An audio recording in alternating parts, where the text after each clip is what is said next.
I invited my family to dinner to prove I'd moved beyond the old shadows, but right after congratulations, his hand came down. The slap echoed through the silent kitchen, and 18 phones on the table and in relatives' hands rose up at once. They thought I'd stay quiet because it's family business. They didn't know about the law, cameras, and that they'd just become witnesses. That night, I didn't cry. I documented, gathered evidence, and patiently set the trap. When the police knocked on the door, everything was already done. My name is Ava Whitaker, and I learned long ago that family can be your greatest threat when they believe your success belongs to them. The townhome in Evergreen Oaks wasn't just property to me, it was proof that I'd survived. Every mortgage payment, every contractor invoice, every HOA fee represented another step away from the chaos of my mother Diane's house, where love came with conditions and peace was negotiable.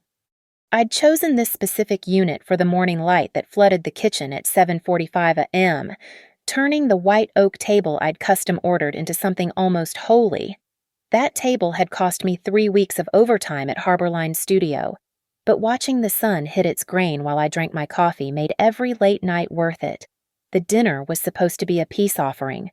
Sloane's wedding was in 6 weeks, and Mother had been calling daily about family unity and putting differences aside. I'd finally agreed, thinking maybe we could manage civility for 2 hours. I even used the good plates, the ones from my trip to Asheville, hand-thrown ceramic and deep indigo. 18 people crowded into my dining room that night, cousins with their phones perpetually ready for Instagram stories, my neighbor Janet from 2 doors down who'd become something like an aunt to me, her teenage daughter FaceTiming her boyfriend while picking at her salad. The phones were everywhere, propped against water glasses, held up for selfies, recording Sloane showing off her engagement ring for the 100th time. Roy sat at the head of my table like he owned it, his thick fingers wrapped around his 3rd beer. My stepfather had that particular talent of making himself larger than any room could hold, his presence expanding until everyone else felt like intruders. Beside him, Mother arranged her face into the pleasant mask she wore for public consumption, though her eyes kept darting between me and Sloane with calculation I knew too well. "Before we eat," Mother announced, tapping her fork against her wine glass. "We have wonderful news about helping Sloane and Caleb start their marriage properly." My stomach tightened. I set down my water glass carefully, feeling the smooth weight of it against my palm. "We've decided," she continued, her smile sharp as winter light, "that Sloane and Caleb will use Ava's master suite for a while after the wedding. Just temporarily, of course. And then, well, family helps family. We can discuss transferring the deed later, when they're ready to truly settle." The words hung in the air like a challenge. Around the table, conversations stuttered to a stop. Janet's daughter even looked up from her phone. "No," I said. Simple, clear. "This is my home. I bought it. I pay for it. It's not available." "Don't be selfish," Sloane chimed in, her voice pitched high with entitlement. "It's just for a little while." "The answer is no." Roy's chair scraped against my hardwood floor as he stood. "You ungrateful." The slap came before he finished the sentence. His palm connected with my cheek with enough force to turn my head, the sound cracking through the room like a gunshot. I tasted copper immediately, my teeth catching the inside of my cheek. The burn spread across my face in waves. But I didn't cry. I didn't scream. Instead, I counted. 18 phones had risen like a synchronized performance.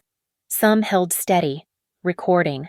Others shook slightly, their owners torn between intervening and documenting.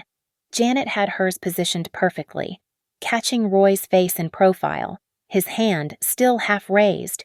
Her daughter had dropped her FaceTime call and started a video, the record button bright red on her screen. I straightened slowly, my hand not going to my cheek despite the fire spreading across it.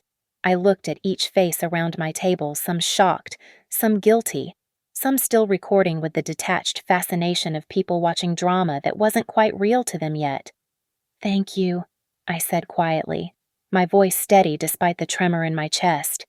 Thank you all for witnessing that. The morning after the dinner, I sat in my home office with 17 video files open on my laptop screen. Janet had sent hers at 2:37 a.m. with a simple message, I'm sorry this happened. Let me know if you need me to testify. By dawn, I had them all, every angle, every second of Roy's hand connecting with my face, every frame of my family's entitlement crumbling into evidence. My filing cabinet had always been meticulously organized, but now it became my arsenal. The deed to my townhome, stored in a fireproof folder. 5 years of mortgage payments, each one time-stamped and verified. Property tax receipts. The homeowner's insurance policy listing me as the sole owner and beneficiary. I photographed every document, uploaded them to 3 different cloud services, and placed the originals in my safety deposit box at Wells Fargo before my 9 a.m. meeting at Harbor Line. Marla Greer's office occupied the corner of a steel and glass building in uptown Charlotte. She was 53, with silver hair cut sharp at her jawline and eyes that had seen every variation of family property dispute North Carolina could produce. I'd found her through a colleague whose divorce had turned vicious. Marla had secured not just the house but the vacation property and both cars. Show me the videos, she said after I'd outlined the situation. We watched them in silence, her expression unchanging even as Roy's hand flew across the conference room monitor in high definition. When they finished, she pulled out a legal pad and began writing in quick, precise strokes. Here's what we're going to do, she said. We're not going to explode. We're not going to threaten. We're going to document everything with the patience of saints and the precision of surgeons. She slid a leather journal across the table. This is your incident log. Every text, every uninvited visit, every piece of trash they leave on your property. Time, date, witnesses, photographs. If they breathe wrong in your direction, you document it. What about the assault? We'll file a police report today, but that's just the beginning. Your mother mentioned transferring the deed that's conspiracy to commit fraud. Your stepfather assaulted you in your own home that's domestic violence and trespassing. But here's the key they're going to escalate. People like this always do when they don't get what they want. And when they do, we'll be ready. I spent the rest of the morning crafting emails with Marla's guidance, each one precisely worded, professionally distant. Dear name, I'm following up regarding the incident at my home on date at approximately 7:45 p.m. As you were present and may have video documentation, I would appreciate receiving a copy for my records, as a police report will be filed. Please send any recordings to this email address or to my attorney, Marla Greer, at the contact information below. 17 emails. 17 responses within 6 hours. My cousin Beth wrote back, Ava, I'm so sorry. I should have said something. Video attached. My neighbor Tom from the HOA board. This is unacceptable. I've included my video and am happy to provide a written statement. Even Sloane's friend Madison, who'd been recording for her Instagram story. Hey, I don't want to get in the middle of family stuff, but what Roy did wasn't okay. Here's what I caught.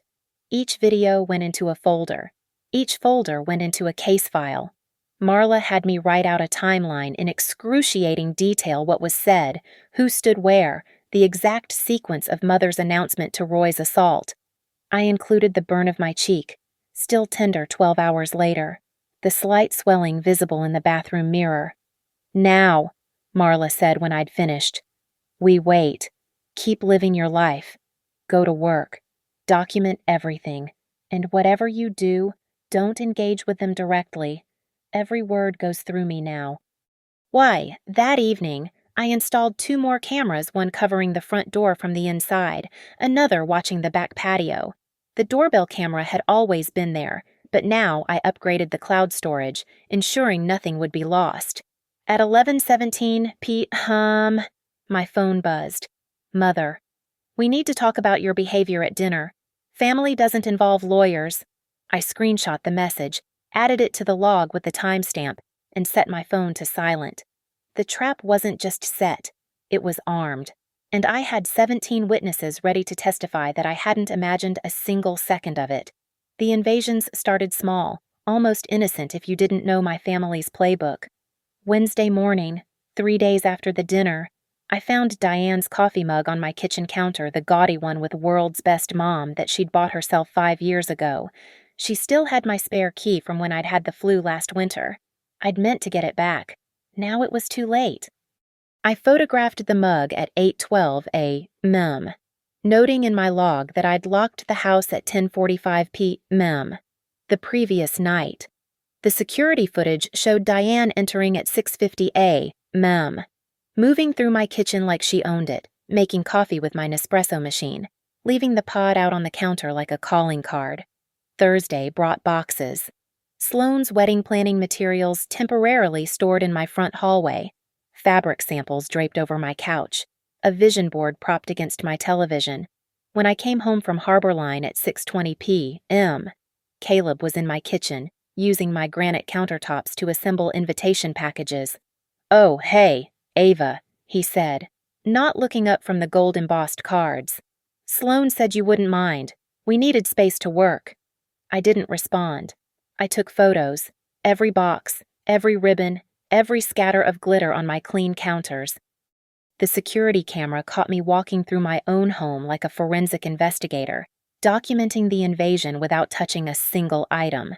Friday afternoon changed everything. I'd taken a half day to meet with contractors about a Harbor Line project, arriving home at 2:15 p.m. to find my master bedroom door wouldn't open. My key, the same one I'd used that morning, no longer fit. The locksmith's invoice was in my recycling bin, crumpled but legible. Installation of new schlag lock on master bedroom door. Customer Roy Harlan, paid in cash. My hands stayed steady as I photographed the receipt. The new lock. The scratches on my door frame where the installation had been rushed. The rage that wanted to explode stayed trapped behind my ribs, compressed into something harder, more useful. The camera footage was beautiful in its clarity. Roy and the locksmith at 11:30 a.m. Roy handing over cash, pointing at my bedroom door with the authority of an owner. Sloane arriving 20 minutes later with suitcases. The two of them entering my bedroom, my sanctuary, and closing the door behind them. I sat in my living room, laptop open, typing notes with mechanical precision. At Harbor Line, I managed multi-million-dollar spatial design projects. I coordinated between architects, contractors, and suppliers across 3 time zones. I could certainly manage the systematic documentation of my family's crimes. Marla answered on the second ring. They changed the locks on my master bedroom. "Beautiful," she said, and I could hear her smile. They just committed breaking and entering, trespassing, and criminal mischief. Send me everything. That weekend, the occupation escalated. Sloane's bridesmaids used my bathroom for spray tanning sessions, leaving orange streaks on my white tiles. Roy's golf buddies gathered on my back patio for beers, their voices carrying across the HOA's carefully maintained quiet. My neighbor Janet texted, "The noise complaint has been filed with the board. Inez is furious." I stayed in my guest room, door locked from the inside, cataloging every violation. The utility bills I monitored online showed usage spikes. My water consumption had doubled. My electricity usage up 40%. Every metric became evidence. Sunday evening at 7:43 p.m. I found my grandmother's pearl necklace, the only thing of value she'd left me, moved from my jewelry box to Sloane's wedding accessories pile. The clasp was bent. I photographed it in place, then took it back, adding another line to the incident log. Attempted theft of inherited jewelry valued at approximately $3,000. Evidence of damage to clasp. By the end of the week, I had 67 photographs, 12 videos, and 19 pages of time-stamped notes. The security system had captured over 40 unauthorized entries. My home had become a crime scene, and I was its most methodical investigator.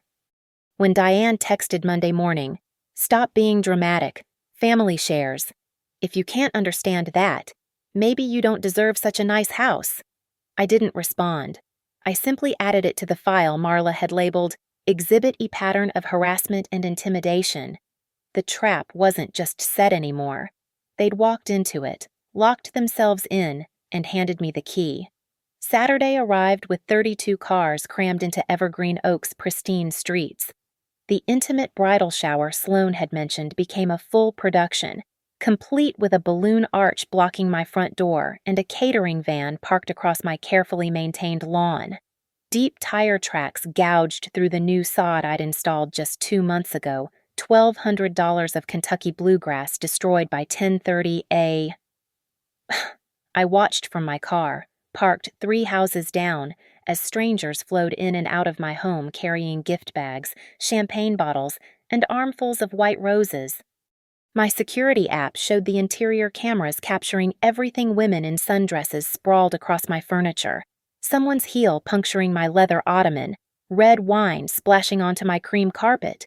The doorbell camera caught the moment everything shifted from invasion to declaration of war. Roy stood on my front steps, beer in hand, addressing the gathered crowd like a patriarch at his estate. His voice boomed across the neighborhood, picked up crystal clear by the camera's audio. "Welcome to what will soon be Sloan's home. My stepdaughter Ava is being stubborn, but she'll come around. Family takes care of family, and this house is too big for one person anyway." Someone asked where I was. "Who knows? Probably sulking somewhere. She's always been difficult. But don't worry, this won't be her house much longer.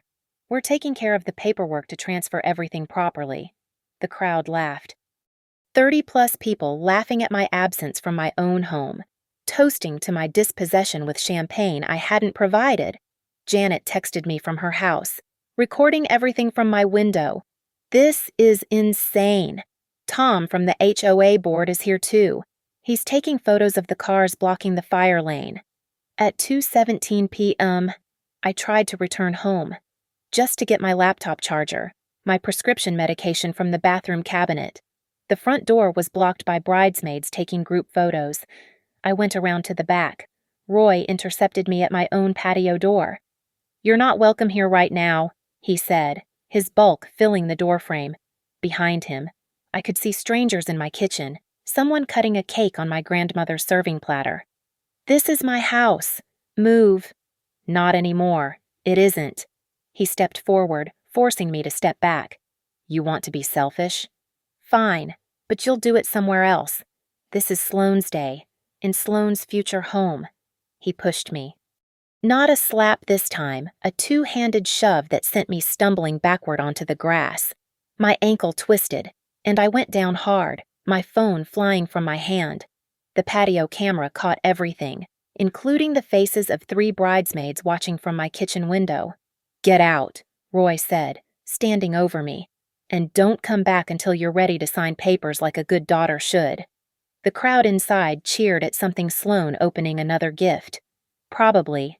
The sound carried across my backyard as I picked myself up, retrieved my phone, and walked away with grass stains on my knees and my ankle throbbing. I didn't go far. Janet let me into her house, gave me ice for my ankle, and pulled up her own security footage on her tablet. Her cameras had caught Roy pushing me. My fall, the witnesses doing nothing. "That's assault," she said. "That's assault and illegal eviction. Ava, you need to call the police." "Not yet," I said, typing notes into my phone with shaking fingers. "Marla says to document everything first. Build the complete case." The party continued until 9:43 p.m. The security footage showed them leaving my lights on, doors unlocked, garbage overflowing my bins and spilling onto the driveway. Someone had vomited in my guest bathroom. Someone else had broken my kitchen window blinds. Sloan posted photos on Instagram throughout the day, geotagging them at our new home. 47 photos of her friends celebrating in my space. Captions about "making it official soon" and "can't wait to wake up here every day." I screenshot them all. At 11:56 p.m., when the last car finally left, I walked through my house like a war correspondent surveying damage. The carpet would need professional cleaning. The ottoman was destroyed. My medication was gone from the bathroom, stolen or thrown away. I couldn't tell. My grandmother's platter had a chip in the edge. The master bedroom door remained locked. Sloane's suitcases visible through the gap at the bottom. I added it all to the log. Day of party. Approximately 35 people. Assault and battery by Roy Harlan at 2:19 p.m. Illegal eviction attempt. Property damage estimated at $3,000 and plus. Theft of prescription medication. HOA violations documented by board members. Marla texted at midnight. Keep going. They're building our case for us. I slept in my car that night, parked in Janet's driveway, my home glowing with lights I hadn't turned on, occupied by people who'd declared it theirs. But I wasn't sulking, despite what Roy had told the crowd. I was planning. Sunday morning at 7:22 a.m. Diane called while I sat in Janet's kitchen, nursing coffee and a swollen ankle. North Carolina is a one-party consent state. I only needed my own permission to record. I answered on speaker. My phone's recording app already running. Ava, this is ridiculous. Come home and stop making a scene. I tried to come home yesterday. Roy physically prevented me from entering my own property. It's not just your property anymore. We've decided as a family that Sloane needs it more. You're being selfish. Diane, to be clear, you're saying you've decided to take my house, the one I purchased, the one only my name is on. Your stepfather and I have already made the decision. The house is going to Sloane. We've talked to people about getting the paperwork changed. You can fight it if you want, but you'll lose. We're your parents. I'm recording this call. Diane. Silence. Then, you little, that's illegal. Not in North Carolina. One-party consent. I consent to recording myself being threatened with property theft. She hung up. I saved the file in 3 places. Emailed it to Marla with the subject line, Exhibit F Conspiracy to Commit Fraud Direct Admission. The evidence mountain grew exponentially over the next 3 days. My water bill showed 400 gallons used on Monday alone. They were running the washing machine constantly, washing Sloane's wedding linens and my appliances. The power company's app showed usage spikes at 2 mem, 3 mem, 4 mem. Parties continuing into the night. Tuesday brought Inez, the HOA president, to Janet's door with a manila folder. These are the formal complaints, she said, her German accent sharpening her consonants. 14 violations in 5 days. Noise ordinances, parking violations, property damage. Your family is destroying the neighborhood's peace. They're not my family anymore, I said, accepting the folder. Can you send these directly to my attorney as well? Already done. And Ava, the board is considering their own legal action. What they're doing affects all our property values. I photographed each violation notice, each timestamp corresponding to my own documentation. The puzzle pieces weren't just falling into place, they were creating a masterpiece of legal liability. Wednesday afternoon, Marla called with an update. I've compiled everything. We have enough for criminal charges and civil action. But I want one more thing. Financial damages. Pull your utility bills for the last 6 months. Create a comparison chart. Every extra dollar they've cost you matters. The spreadsheet took 2 hours to complete. Water usage up 300%. Electricity up 240%. Gas bill doubled from running the heat with windows open. Total excess charges $847 in 1 week. That evening, Roy made his biggest mistake. He called from my own landline, the one I kept for the security system, drunk and belligerent at 11:43 p.m. You think you're smart with your cameras, and your lawyer I've been handling ungrateful brats longer than you've been alive. That house is ours now. Try to come back, and I'll do worse than push you. You're nothing but a selfish child who needs to learn her place. Are you threatening me, Roy? It's not a threat, it's a promise. Sign the house over, or things get ugly. You think a slap was bad? You haven't seen anything yet. This is being recorded. Roy, you're calling from my phone line, which records all calls for security purposes. He laughed. You're bluffing. The serial number of the recording device is RX4479. It's been registered with the security company since I moved in. You just threatened me with violence on a recorded line while trespassing in my home. The line went dead. I pulled the audio file from my security app, Saved it. Sent it to Marla with shaking hands. The subject line, Exhibit G criminal threats, trespassing, admission of assault. Marla responded within minutes. Perfect. File the emergency protective order first thing tomorrow. We're adding criminal intimidation to the charges. They've given us everything we need. By Thursday morning, I had 72 hours of continuous footage, 43 unauthorized entries logged, $1,800 in documented damages, and 2 recorded confessions. The bridesmaids' social media provided additional evidence photos of them trying on my jewelry, videos of Roy threatening to deal with me, Sloane announcing to her followers that she'd be the new owner soon. Each post was archived, each threat documented, each crime cataloged with the precision I usually reserved for architectural specifications at Harborline. The trap wasn't just set, it was sprung, and they were caught in it from every angle. The Mecklenburg County Courthouse smelled like old coffee and resignation at 8:30 a.m. on Friday morning. I sat beside Marla in courtroom 3B, my evidence binders arranged on the defendant's table like weapons. Across the aisle, Roy slouched in an ill-fitting suit while Diane clutched her fake designer purse. Sloane hadn't bothered to change out of her yoga clothes.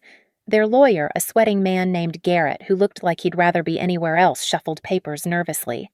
Judge Patricia Holbrook entered at 9, sharp, her robes crisp, her expression suggesting she'd already read our filing and found it interesting. Very interesting. We're here for an emergency protective order and temporary restraining order, she began, adjusting her glasses. Ms. Greer, you may present your case. Marla stood with the kind of confidence that made the room reorganize itself around her. Your Honor, we have documented evidence of assault, battery, trespassing, illegal eviction, property destruction, theft, and criminal threats. I'd like to present our exhibits. She started with the dinner party video, projected on the courtroom screen. 18 angles of Roy's hand connecting with my face, the sound echoing in the silent courtroom. Judge Holbrook's jaw tightened. Then came the security footage, a greatest hits compilation of crime. Roy changing my locks, Diane entering without permission, the shove that sent me sprawling, strangers trampling through my home like they owned it. Exhibit F, Marla announced, playing Diane's recorded confession about taking the house and changing paperwork. Exhibit G, Roy's drunken threats filled the courtroom, his promise of violence chilling in its casual delivery. The HOA violations, the utility bills, the social media posts, the bridesmaids posing with my grandmother's jewelry. Sloane announcing her new address before any legal transfer existed. 40 minutes of systematic demolition. Your Honor, Marla concluded. The plaintiff owns this property solely and completely. The defendants have no legal claim, no residency rights, and no permission to be on the premises. They've committed multiple crimes, documented extensively, and continue to escalate their illegal behavior. Judge Holbrook turned to the defense table. Mr. Garrett. Garrett stood, visibly sweating. Your Honor, this is a family matter that's been blown out of proportion. Mr. Harlan is the plaintiff's stepfather. He was simply trying to— Stop. Judge Holbrook's voice cut through the air. I've just watched Mr. Harlan assault Ms. Whitaker in her own home. I've heard him threaten her with further violence. I've seen evidence of breaking and entering, trespassing, and conspiracy to commit fraud. What exactly is the family matter here? They just wanted to help the younger daughter. By stealing the older daughter's house, Diane couldn't contain herself. She's being selfish. Family helps family. We raised her. Ma'am, you'll remain silent unless addressed directly. The judge snapped. She turned back to Garrett. Does your client have any legal claim to the property? Well, no. But any rental agreement? No. Any documentation suggesting shared ownership? No, Your Honor. Then what are we discussing? Roy stood up, his face purple. That ungrateful brat owes us we're her parents. The bailiff stepped forward, but Judge Holbrook raised her hand. Mr. Harlan, you've just demonstrated the threatening behavior documented in these videos. Sit down immediately, or I'll have you removed. She studied the evidence summary for 30 seconds that felt like 30 minutes. I'm granting the emergency protective order immediately. Mr. Harlan, Mrs. Whitaker, and Ms. Sloan Whitaker are ordered to vacate the property at, she checked the address, 4729 Laurel Oak Drive within 2 hours of this ruling. You are prohibited from coming within 500 feet of Ms. Ava Whitaker or her property. Any violation will result in immediate arrest. But our stuff, Sloan started. You may retrieve your personal belongings under police supervision within the next 72 hours. Ms. Whitaker's belongings are to remain untouched. Any damage or theft will be prosecuted to the fullest extent of the law. She wasn't finished. Furthermore, I'm referring this case to the District Attorney for criminal prosecution. Assault, battery, criminal threats, trespassing, breaking and entering, and attempted fraud are not family matters. Mr. Garrett, they're felonies and misdemeanors that your clients have conveniently documented for us. She signed the order with sharp strokes. Ms. Whitaker, you may return to your home immediately. Sheriff's deputies will accompany you to ensure compliance. As we gathered our evidence binders, Roy made one last attempt at intimidation, hissing as we passed. This isn't over. Judge Holbrook heard him. Mr. Harlan, you've just violated the protective order I issued 90 seconds ago. Bailiff, please take Mr. Harlan into custody. He'll be held until he can demonstrate understanding of what 500 feet means. The handcuffs clicked around Roy's wrists as we walked out, Diane's shrieking protests echoing behind us. Marla smiled, pulling out her phone. Phase 1 complete. Ready for Phase 2.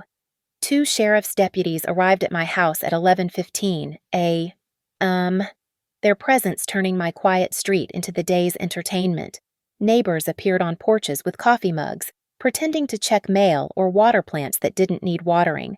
The same people who'd attended that dinner party, who'd held up their phones to record Roy's violence, now watched the consequences unfold. Deputy Martinez, a woman with kind eyes and steel in her spine, knocked on my door with Marla and me standing behind her. Sheriff's Department. This property is subject to an emergency protective order. All unauthorized occupants must vacate immediately. Sloan answered wearing my silk robe, the one I'd bought in Paris last year. Her face went white seeing the uniforms. You can't do this. This is our house now. Ma'am, I have a court order stating otherwise. You have 1 hour to collect your personal belongings. Ms. Whitaker's property stays here. Diane appeared behind her daughter, already on her phone. Our lawyer will hear about this. Your lawyer was present when Judge Holbrook issued this order, Marla said smoothly. He's fully aware. Also, Mr. Harlan is currently in custody for violating that order, so you might want to arrange bail. The next hour became a documentary in real time. Janet stood at her property line, phone raised, live streaming to the neighborhood Facebook group. Tom from the HOA board took photos for the official violation report. The teenagers across the street made a TikTok that would later go viral, entitled Family Gets Evicted from Daughter's House. They tried to steal. Deputy Chen supervised as Sloan and Diane grabbed their things, though their things seemed remarkably elastic in definition. That's my blender, I said, as Sloan tried to pack my Vitamix. I used it for wedding prep. Put it back, Deputy Martinez ordered. Those are my towels. We needed them. Put them back. Each attempt at theft was documented. The deputies' body cameras caught everything, but the 18 witnesses from that dinner party had shown up too. Beth, my cousin, stood with her phone raised, narrating, "This is the same woman who announced she was taking Ava's house. Now she's trying to steal the coffee maker." Madison, Sloane's own bridesmaid, had switched sides completely. "I can't believe I was friends with someone who'd do this. This is insane." Her Instagram story reached 12,000 views in an hour. At 12:23 p.m., Sloane made her biggest mistake. Furious at leaving my grandmother's pearl necklace behind, she grabbed my laptop from the kitchen counter. "This has my wedding planning files on it." "That's theft," Deputy Martinez said. "Put it down, or I'll arrest you." "Arrest me for taking what's mine." That laptop is registered to Ava Whitaker and Harborline Studio, I said, pulling up the purchase receipt on my phone. Serial number matches. It's company property. Sloan threw it down so hard the corner cracked against my granite counter. The sound echoed through the house. Everyone, deputies, neighbors. The 18 witnesses saw it, recorded it. That's destruction of property, Deputy Martinez noted, writing in her pad. Ms. Whitaker, do you want to press charges? Add it to the list, Marla said. By 1 p.m., they were out, standing on the sidewalk with garbage bags of hastily packed belongings. The master bedroom they'd occupied was destroyed burns in the carpet from a hair straightener, makeup ground into my duvet, the lock they'd installed hanging loose after the deputy removed it. I documented everything while the witnesses watched. Each photo I took was mirrored by 18 other phones, creating an unassailable record. 500 feet, Deputy Martinez reminded them. That means you cannot come onto this street. You cannot park here. You cannot send others on your behalf. Violation means immediate arrest. Roy arrived then, released on bail, driving his truck despite the order. He stopped exactly at the property line, window down, rage radiating from every line of his body. You're going to pay for this! Every phone swiveled to him. The deputies stepped forward. Sir, you're currently 4 feet from violating a protective order, Deputy Chen warned. Back up now. The audience had grown to 30 people. The mailman had stopped his route to watch. 3 different Ring doorbell cameras were recording. The HOA president was taking official photographs. Roy looked at the wall of phones, the uniforms, the witnesses who'd once been family friends now documenting his downfall. For the first time, I saw fear crack through his rage. This isn't over, he muttered, but he reversed, carefully maintaining that 500-foot buffer as he retreated down the street. I stood in my doorway, surrounded by 18 witnesses who'd accidentally become my salvation. Janet hugged me. Tom promised a full HOA report supporting my case. Even Madison apologized, offering her complete social media documentation as evidence. Thank you, I told them all. Thank you for recording that night. You gave me my freedom. As the crowd dispersed, I walked through my house, and opened every window. The master bedroom would need professional cleaning, but it was mine again. Every room was mine again. The 18 phones that had risen that night at dinner had become 18 testimonies that couldn't be disputed. 18 voices that said, we saw it all. 18 pieces of proof that some things can't be explained away as family business. Part 8. Final Act Curtain. Down the civil lawsuit papers were served on a Tuesday morning, 3 weeks after the eviction. Marla had crafted a masterpiece: trespassing, assault and battery, intentional infliction of emotional distress, property damage, theft, attempted fraud, and defamation. The number at the bottom, $78,000 in damages plus legal fees, was calculated to hurt. We're also filing criminal charges, Marla informed me over coffee. The DA reviewed everything. Roy's looking at assault, criminal threats, and trespassing.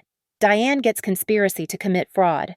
Sloan gets destruction of property and attempted theft. The HOA had already acted. $1,500 in fines for the party violations.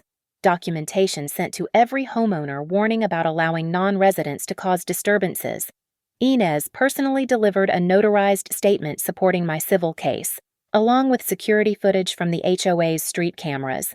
Roy's church received an anonymous package anonymous, though Marla's assistant had been seen at the FedEx that morning. It contained the video of Roy striking me, his drunken threats, and a comprehensive timeline of his crimes. The church board meeting minutes, which Tom's wife somehow obtained, showed they'd voted unanimously to remove Roy from his deacon position.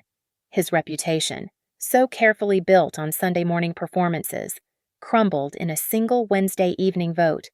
My insurance company, after reviewing the documented damage, cut a check for $4,200. The adjuster, a thorough woman named Patricia, photographed everything and casually mentioned she'd be pursuing subrogation against the responsible parties. In layman's terms, they'd go after Roy, Diane, and Sloan to recover every penny. The restraining order held firm. 2 violations in the first week. Diane driving past the house, accidentally. Sloane sending flying monkey cousins to retrieve things she'd forgotten resulted in arrests. The mugshots made the local news blog, "Family arrested after attempting to steal daughter's home." At 4:30 p.m. on a Thursday, exactly 1 month after that dinner party, the doorbell rang. Through the camera, I saw a process server holding a thick envelope. But it wasn't for me. Roy stood on the public sidewalk, exactly 501 feet from my property line I'd measured watching as I accepted the envelope. His divorce papers from Diane. Apparently, being arrested twice and losing her social standing at church had finally broken my mother's tolerance. She was taking half of everything and moving to Florida to live with her sister. I looked directly at Roy through the distance between us. He'd lost his family, his reputation, his church position, and now his marriage. The house he'd tried to steal stood solid and mine, every door locked with new smart locks he'd never breach again. Sloane's wedding was called off. Caleb had apparently found the viral TikTok and decided marrying into this chaos wasn't worth it. Her social media, once full of our new house posts, went dark after the legal notices arrived. The final document came on a Friday at 2:12 p.m., the criminal court summons. Trial date set for March. Marla had prepared victim impact statements from me, Janet, Tom, even Madison, who'd formally apologized and offered to testify about the family's premeditated plan to take my home. That evening, I installed one last camera, a wide-angle view of the street exactly 500 feet from my door. Roy still drove by sometimes, stopping at that exact spot, staring at what he couldn't have. The camera caught him every time, building a record of obsession that Marla added to our files. I repainted the master bedroom in a deep emerald green, replaced the damaged carpet with hardwood, and hung my grandmother's portrait where Sloane's vision board had been. The house felt like mine again. No, it felt like mine for the first time. Not a possession to defend, but a home to inhabit. The last time I saw them was at the preliminary hearing. They sat together but separately, Roy with a public defender, Diane with her divorce lawyer doubling as criminal defense, Sloane representing herself because no lawyer would take her case on contingency.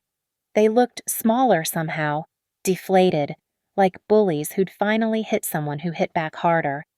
I didn't testify that day that would come at trial, but I sat in the gallery with my 18 witnesses, my neighbors, my HOA board, and Marla. We filled 3 rows, a silent testimony to the power of documentation and community. As the judge bound them over for trial on all charges, I felt the last chain of family obligations snap.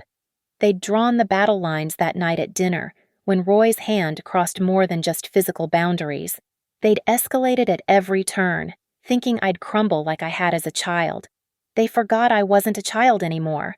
I was a project manager who understood systems, a homeowner who knew her rights, and a woman who'd learned that family isn't about blood, it's about who shows up with their cameras raised when someone tries to break you. The restraining order stands permanently now.